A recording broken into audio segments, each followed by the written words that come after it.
In a small, quiet town called Willow Creek, life was tough for most people. The roads were dusty, the houses were old, and everyone knew each other's struggles. Among them lived a 15-year-old girl who had seen more hardship than anyone her age should ever face. Her name was Clara Hayes. She wasn't just poor, she was fighting to survive every single day. Clara lived with her mother in a tiny cabin on the edge of town. Their roof leaked when it rained, and their stove barely worked. Every morning, she woke up early to help her mom cook whatever little food they had left from the day before. Then, after school, instead of playing or hanging out with friends, like other kids her age, Clara would head straight into the woods behind their house. There, she'd gather firewood, look for wild berries, or sometimes even mushrooms if she got lucky. It wasn't much, but it kept them going. One chilly afternoon, as autumn painted the trees in shades of orange and yellow, Clara decided to explore deeper into the forest than usual. She didn't know why she felt drawn that way. It might have been boredom or maybe curiosity. Either way, she followed an overgrown path she hadn't noticed before. The further she went, the quieter everything became. No birds chirped, no squirrels scurried around. Just the sound of leaves crunching under her feet broke the eerie silence. As she walked, something strange caught her attention. At first, it sounded like the wind rustling through the branches, but then she realized it was different. It was faint, almost muffled, like someone trying to speak but couldn't quite get the words out. Goosebumps ran down Clara's arms as she stopped, walking. "Who's there?" she called out hesitantly, her voice trembling slightly. There was no answer, only that same muffled noise again. This time, though, it seemed closer. Heart pounding, Clara moved toward the source of the sound. She pushed aside some bushes and froze. What she saw made her blood run cold. Beneath a pile of dirt and leaves lay a man, his face pale, his lips cracked, and his eyes half closed. He looked like he hadn't eaten or drunk anything in days. But worst of all, he was buried. For a moment, Clara stood rooted to the spot, unsure of what to do. Panic gripped her chest, but then she remembered how her dad used to tell her stories about bravery. "Be brave," he'd say. "Even when you're scared, being brave means doing the right thing." Taking a deep breath, Clara dropped to her knees and started digging frantically with her bare hands. The soil was hard and rough against her skin, but she didn't care. All she could think about was saving this man. As she dug deeper, she uncovered his chest and shoulders. Finally, after what felt like hours, she managed to clear enough dirt for him to breathe properly. The man gasped loudly, sucking in air, like someone who had been underwater too long. Tears streamed down Clara's cheeks as relief washed over her. She had done it. She had saved him. But just as she thought things were okay, the man whispered something so softly that she barely heard it. His voice was hoarse, broken, but those few words hit her like a punch to the gut. They weren't words of gratitude or thanks. Instead, they carried a weight that made Clara's heart ache. Whatever he said, it wasn't good, and it left her, crying harder than she had in years.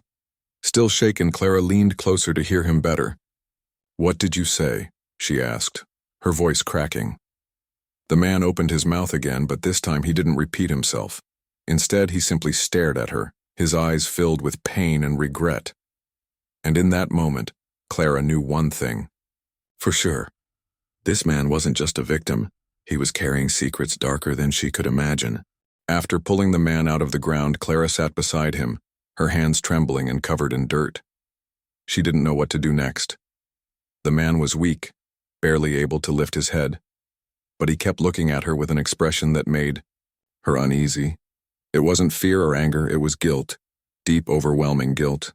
Finally, after catching his breath, he spoke again, this time louder but still strained. "My name is Victor," he said, his voice rough like sandpaper. I don't even know where to start." Clara frowned. "Start by telling me why someone buried you alive in the middle of nowhere," she snapped, trying to hide how scared she really was. Her heart was still racing and her mind buzzed with questions. Who was this man? Why had he been left here to die? And most importantly, what had he whispered earlier that made her feel so uneasy? Victor hesitated, as if searching for the right words. When he finally began speaking, his story came out slowly, piece by piece. He told Clara that he was a wealthy businessman, a millionaire who owned several companies. At first hearing this, Clara felt a wave of bitterness rise inside her. Rich people like him were often the reason families like hers struggled to make ends meet. They built their fortunes on the backs of hard-working people, leaving crumbs for everyone else. But Victor's tone wasn't proud or boastful. If anything, it was filled with shame. "I was kidnapped," he admitted, his voice breaking. "Some men, they wanted money from my family, a ransom." He paused, swallowing hard. "But when things went wrong, they left me here, buried me alive, thinking no one would ever find me." Clara's stomach churned as she listened. She couldn't imagine what it must have felt like, to be trapped underground, suffocating, waiting for death. But there was more to his story.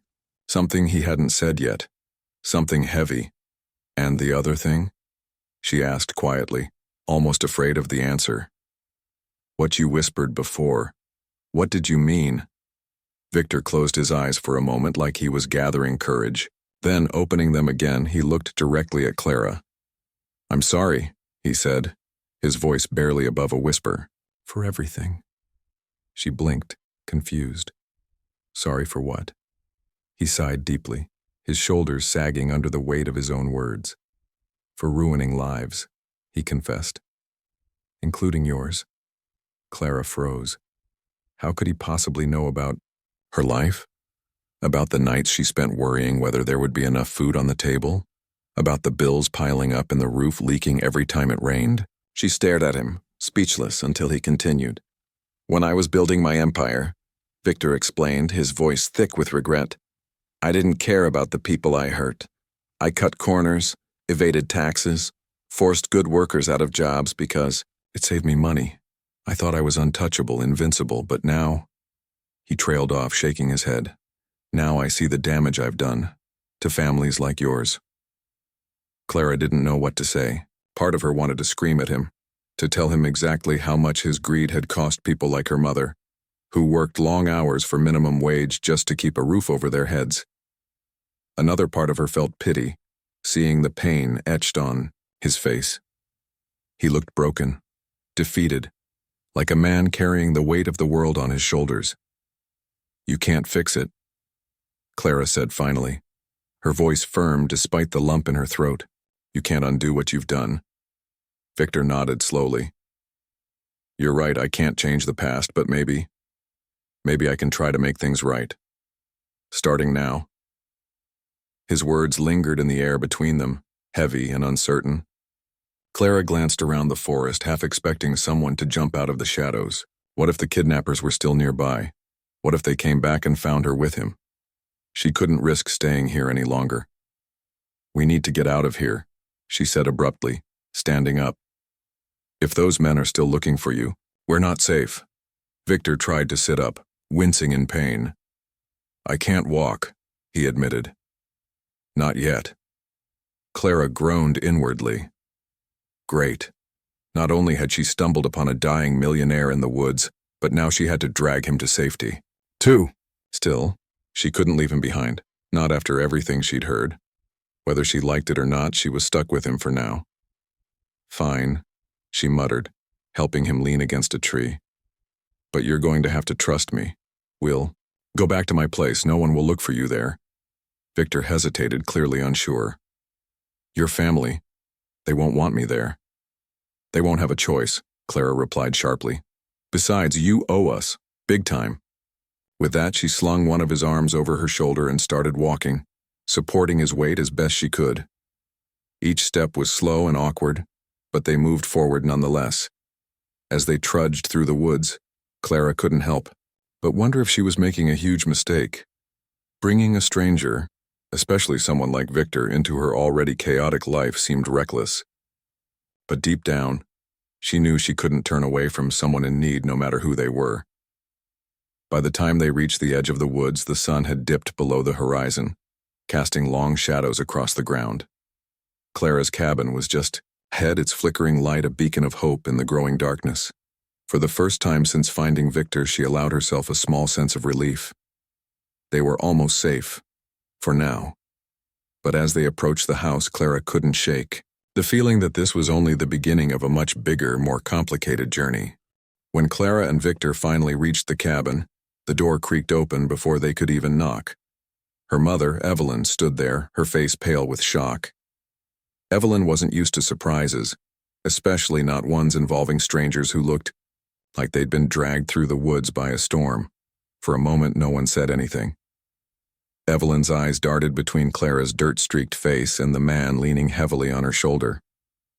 "Mom," Clara began quickly, sensing her mother's confusion and maybe a hint of suspicion. "I found him in the woods.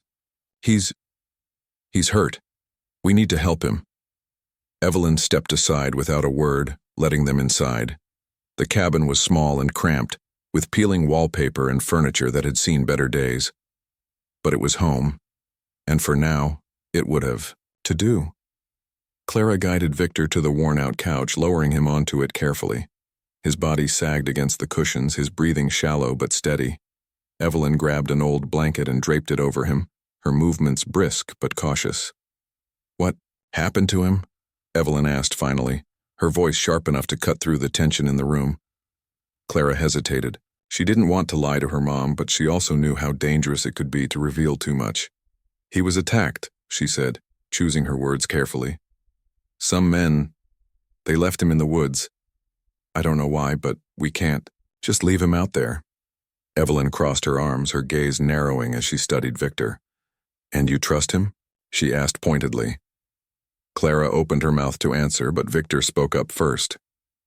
"You shouldn't trust me," he said weakly, his voice barely audible. "But your daughter saved my life. I owe her everything." The honesty in his tone seemed to soften Evelyn slightly, though she still looked uneasy. "Fine," she said after a long pause. "He stays, for now. But if anyone comes asking questions, we're turning him over." Victor nodded slowly, his eyes closing as exhaustion took over. Clara exhaled a breath she hadn't realized she'd been holding. They were safe, for the moment, but she knew this was only temporary. Victor's presence put them all at risk, and the longer he stayed, the more dangerous things could become. Over the next few days, Clara did what she could to help Victor recover.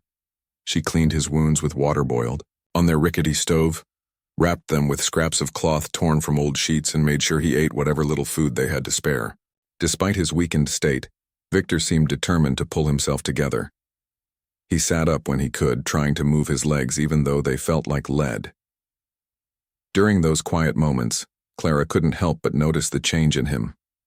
The arrogance she might have expected from a wealthy man was gone. Instead, there was humility, a raw vulnerability that made her question everything she thought she knew about people like him. Still, it wasn't easy to forget the lives he had ruined, including hers. Every time she handed him a cup of water or checked his bandages, she wrestled with conflicting emotions: anger, pity, and even a strange sense of responsibility. One evening, as Clara sat by the fire stirring a pot of thin soup, Victor broke the silence. "Why are you helping me?" he asked suddenly, his voice softer than usual. "After everything I've told you? After what I've done?" Clara stopped stirring and looked at him. His face was shadowed by the dim light of the flames, but his eyes were clear, searching for an answer. "Because that's what people do," she said simply. "They help each other, even when it doesn't make sense." Victor stared at her for a long moment, then looked away, his jaw tightening. "You're stronger than I'll ever be," he murmured. Clara didn't respond. She didn't know what to say to that. Strong? She didn't feel strong. If anything, she felt overwhelmed by her own life, by his story, by the weight of keeping his secret. What would happen if someone found out? Would they think she was involved in whatever trouble he was running from? Her fears weren't unfounded. News of Victor's disappearance had spread far beyond Willow Creek. It was everywhere, on TV and newspapers, even on flyers pinned to bulletin boards around town. People whispered about kidnappings, ransom demands, and shady business deals. Clara avoided looking at the headlines whenever she passed the corner store. but she couldn't escape the feeling that danger was closing in. One afternoon, while gathering water from the stream near the woods, Clara spotted something that made her blood run cold. A black SUV was parked at the edge of the trees, its engine idling. Two men sat inside, their faces obscured by tinted windows. Clara ducked behind a tree, her heart pounding. Were they looking for Victor? Had they followed him here? She waited, her hands gripping the bucket so tightly her knuckles turned white. After several agonizing minutes, the SUV drove off, disappearing down the narrow dirt road. Clara stayed hidden for a while longer, her mind racing. If those men were connected to Victor's kidnapping, it meant they were close. Too close.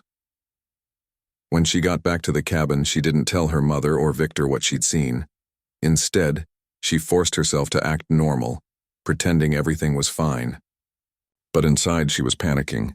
They needed a plan, and fast. That night after Evelyn had gone to bed, Clara sat beside Victor, her voice low but urgent. "We can't stay here," she whispered. "Someone's looking for you. I saw a car today. If they find you—" Victor's expression darkened. "Then you should turn me in," he said firmly. "You've already done more than anyone else would. Let me face whatever comes next." Clara shook her head fiercely. "No, not yet. There has to be another way." For hours they talked quietly, brainstorming ideas. Finally, Clara came up with a risky plan. She knew the woods better than anyone. There were old logging trails that led deep into the forest, paths rarely used by anyone except hunters or hikers. If they moved quickly and stayed hidden, they might be able to get Victor to safety.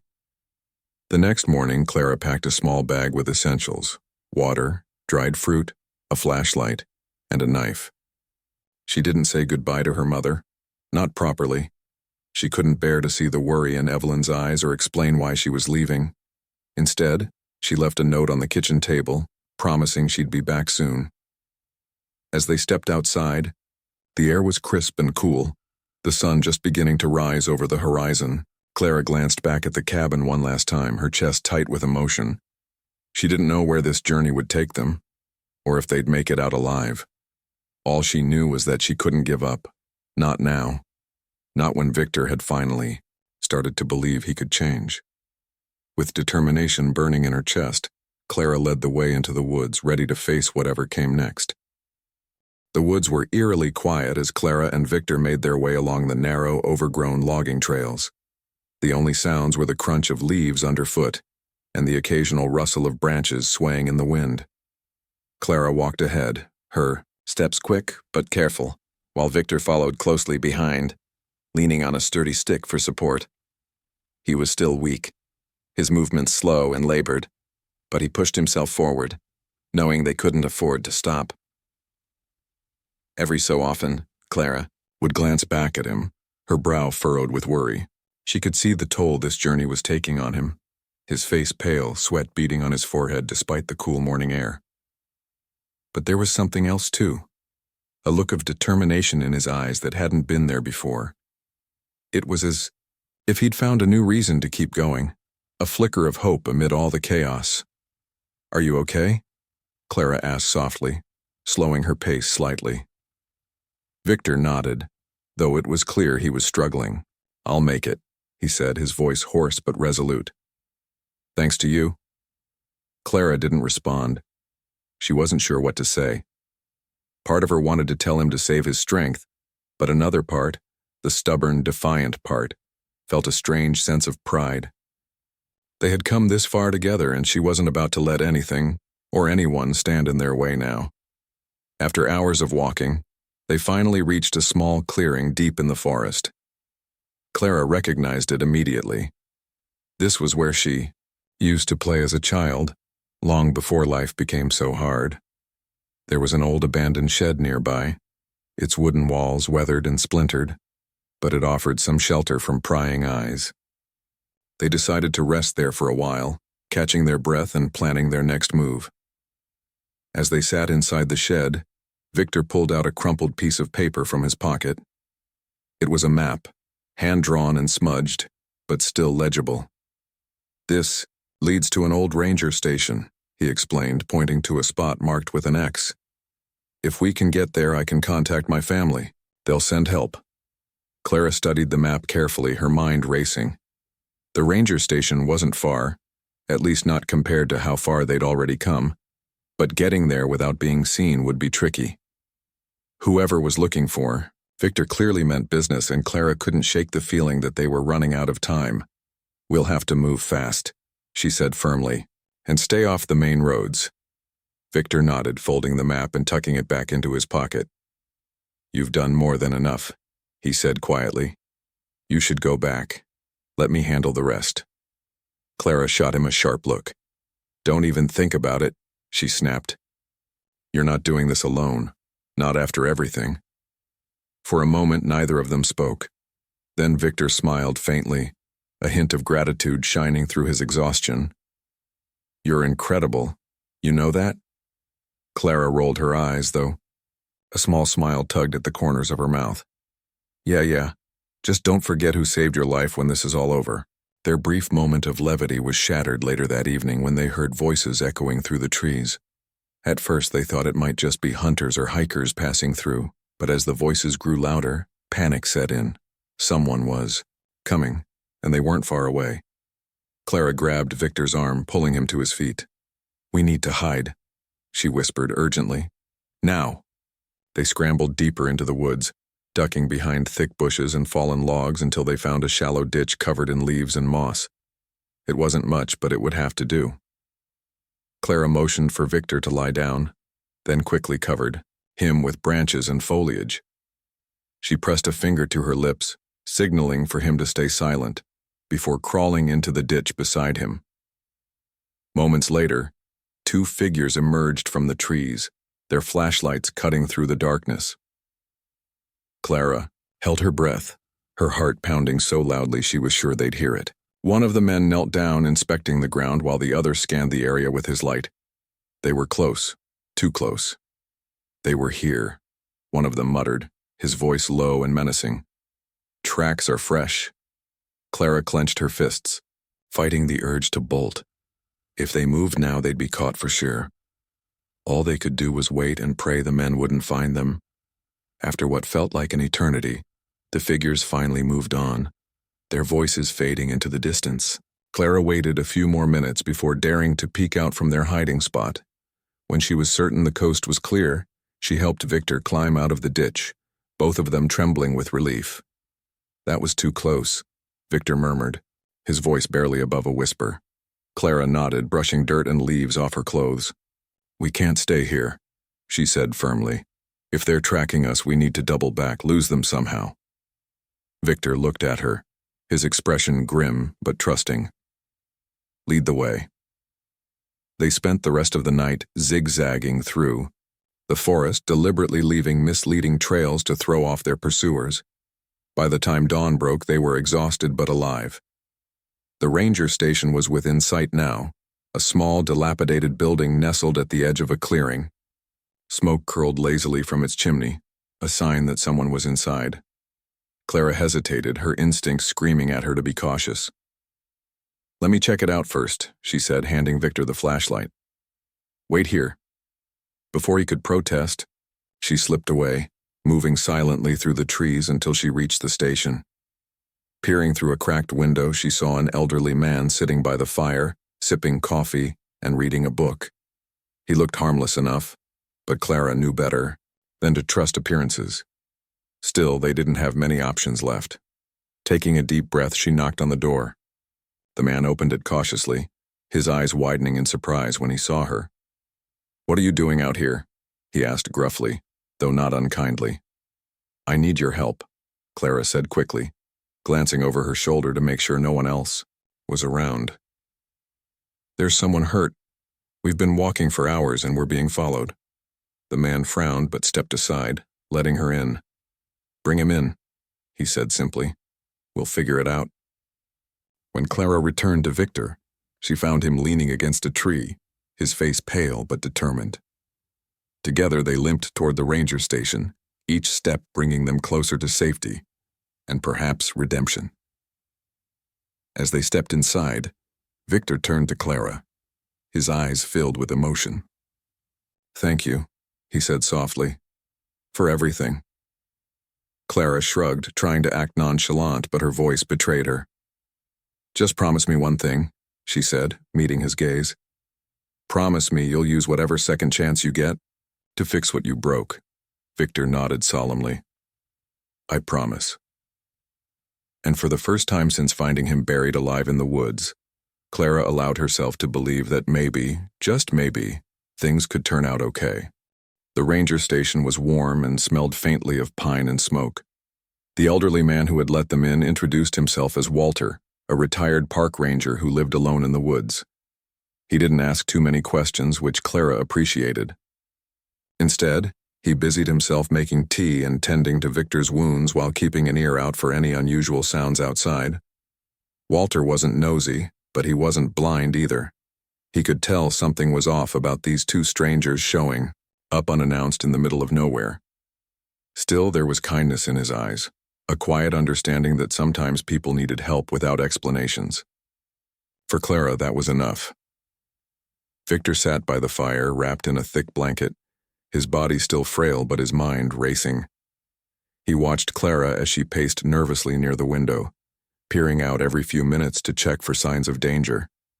She hadn't relaxed since they arrived, and it was clear she didn't trust their current situation fully. Who could blame her? They'd been running for days, constantly looking over their shoulders, unsure if the next step would lead them to safety or disaster. "Clara," Victor said, finally breaking the silence. His voice was soft but firm. "You've done more than anyone should ever expect. You don't have to stay with me anymore." She spun around, glaring at him. "Don't start that again," she snapped. "I'm not leaving until I know you're safe." Victor sighed, shaking his head. "You've already risked your life for me. Don't throw away your future, too." "My future?" Clara laughed bitterly, though it lacked humor. "What future are we talking about here? You think I had big plans waiting for me back home? A scholarship, a dream job? No. My future is surviving one day at a time, just like my mom does. So don't sit there acting like you're doing me some favor by telling me to leave." Her words hung heavy in the air, sharp and raw. Victor flinched visibly, guilt washing over his face. He opened his mouth to respond, but no words came out. What could he say? Everything she said was true. He knew it better than anyone. People like him were often responsible for crushing dreams like hers before they even had a chance to grow. Later that evening, after Walter had gone to bed, Clara and Victor sat quietly by the fire. The flames crackled softly, casting flickering shadows on the walls. Clara stared into the fire, lost in thought. She couldn't stop thinking about what Victor had promised earlier, that he'd use this second chance to fix what he'd broken. She wanted to believe him. She really did. But promises were easy to make and hard to keep. "What are you going to do?" she asked suddenly, breaking the silence. "When all this is over, I mean." Victor hesitated, staring into the flames, as if searching for answers. "I don't know yet," he admitted. "But whatever I do, it won't be for myself anymore. It'll be for everyone I hurt along the way, including you." Clara glanced at him sideways, studying his expression. There was sincerity in his eyes, a depth she hadn't seen before. Maybe, just maybe, he meant it. "Good," she said finally. "Because if you screw this up, I'll never forgive you." A small smile tugged at Victor's lips. Fair enough. The next morning, Walter helped Victor send a message to his family through an encrypted phone line he kept hidden in the cabin. It was risky, using technology out here, but necessary. Within hours, a helicopter appeared on the horizon, its blades slicing through the crisp morning air. Clara stepped outside with Victor, shielding her eyes from the dust kicked up by the chopper as it landed in the clearing nearby. Two men jumped out, dressed in suits and carrying briefcases. They looked relieved and angry, all at once. One of them rushed to Victor, gripping his shoulders tightly. "We've been looking everywhere for you," he exclaimed. "Are you okay?" Victor nodded, though his gaze drifted back to Clara. "I'm alive," he said simply. "Thanks to her." The man turned to Clara, his expression softening slightly. "Thank you," he said sincerely. "We owe you everything." Clara shifted uncomfortably under his gaze. She didn't want gratitude, she just wanted assurance that Victor would follow through on his promises. As if reading her thoughts, Victor stepped forward, placing a hand on her shoulder. "I won't forget," he said quietly. "Not a single thing." Before boarding the helicopter, Victor handed Clara a folded piece of paper. "Take this," he urged when she hesitated. "Please." Reluctantly, she took it, stuffing it into her pocket without looking at it. Then with one last nod, Victor climbed aboard, disappearing into the sky as quickly as he had entered her life. Back at the cabin, Clara unfolded the note once she was alone. Her hands trembled as she read the words scrawled neatly across the page to Clara Hayes. "Thank you for saving my life, not just physically, but spiritually. Enclosed is a letter to my lawyers instructing them to establish a trust fund in your name. Use it to build a better future for yourself, your mother, and others like you. This is only the beginning of my promise to make things right." Tears welled up in Clara's eyes as she clutched the note to her chest. Part of her wanted to throw it away, to refuse his money and everything it represented, but another part, the hopeful part, knew she couldn't. Not when it meant a chance at a different kind of life. A better one. As she walked back toward home, the weight of the note felt lighter somehow. For the first time in years, Clara allowed herself to dream. Not just for herself, but for everyone else who deserved a second chance too. Years passed, and Willow Creek transformed in ways no one could have predicted. The once dusty roads were now paved, the old buildings painted fresh with bright colors. There was a new energy in the air, a sense of hope that hadn't existed before. At the heart of this change stood Clara Hayes, now a young woman with fire in her eyes and purpose in her steps. The trust fund Victor had set up for her wasn't just a gift, it was a lifeline.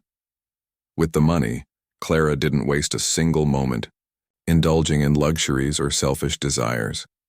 Instead, she poured every penny into rebuilding her community. She started small, fixing up the local school so kids wouldn't have to sit in crumbling classrooms anymore.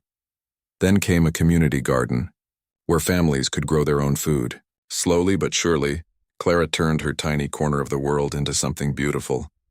But her biggest project was the community center, a place where people could gather, learn new skills, and find support when they needed it most.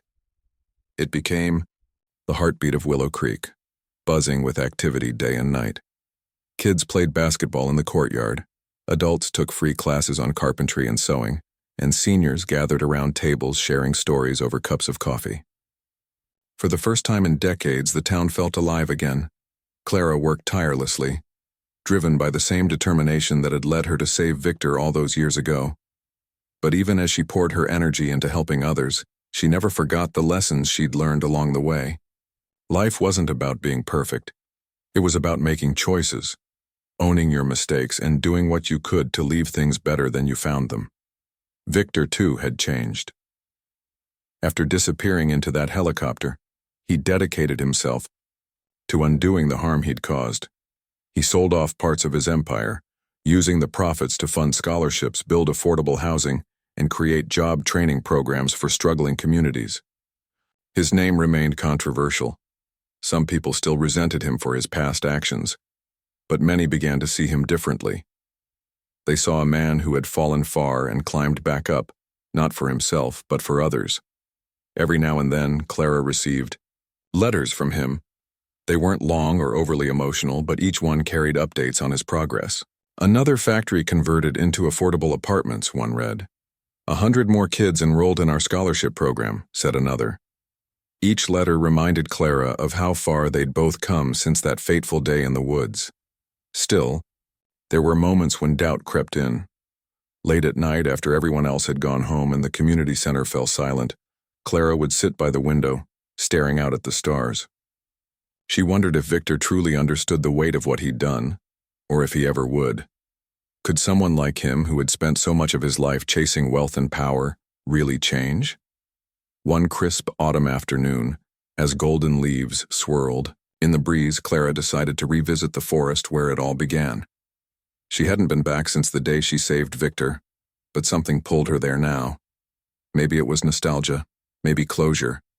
Whatever it was, she needed to go. Walking along the familiar path, Clara noticed how peaceful the woods seemed. The trees stood tall and strong, their branches reaching toward the sky like arms offering comfort.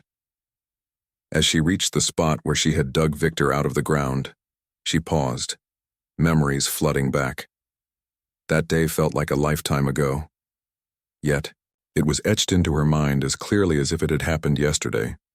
She bent down, brushing her fingers against the soil where Victor had lain buried.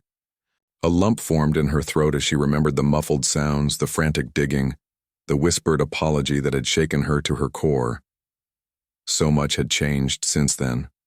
For her, for Victor, for Willow Creek. And yet, some things stayed the same. The scars of the past lingered, reminders of pain and loss, but also of resilience and growth. As Clara stood there, lost in thought, she heard footsteps behind her. Turning quickly, she froze. It was Victor. Older now, with streaks of gray in his hair and lines etched into his face, but unmistakably him. "I wasn't sure you'd come," he said softly, stopping a few feet away. His voice was steady, but there was vulnerability in his eyes. Clara crossed her arms, studying him carefully. "I wasn't sure I wanted to." Victor nodded, accepting her honesty without flinching. "Fair enough," he said. "But I needed to see this place again to thank you properly." Clara raised an eyebrow. "You already thanked me. Multiple times." "Not enough," Victor replied firmly. "What you did, it wasn't just saving my life. You gave me a reason to live, to be better." For a moment, neither of them spoke. The wind rustled through the trees, filling the silence between them. Finally, Clara sighed, her expression softening slightly. "You've done good work," she admitted. "People are starting to believe in you again." Victor smiled faintly, though sadness lingered in his gaze. "It's not about believing in me. It's about believing in the possibility of change, of redemption. You taught me that." Clara looked away, blinking back tears. She didn't know what to say. How do you respond to something like that? All she could do was nod, letting the words sink in. As the sun dipped below the horizon, casting the forest in hues of orange and pink, Clara and Victor walked side by side back toward the edge of the woods. Neither of them spoke much, but the silence was comfortable now, filled with understanding rather than tension. When they reached the clearing, Clara stopped and turned to face him. "Don't stop," she said firmly. "Whatever you're doing, it's working. Keep going." Victor met her gaze, gratitude shining in his eyes. "I will," he promised, "for you, for everyone." With that, they parted ways, each returning to their respective lives. But as Clara made her way back to Willow Creek, she couldn't help but smile. The journey had been long and difficult, but it had brought them both to a place they never expected. Hope, and sometimes that's all anyone needs to keep moving forward.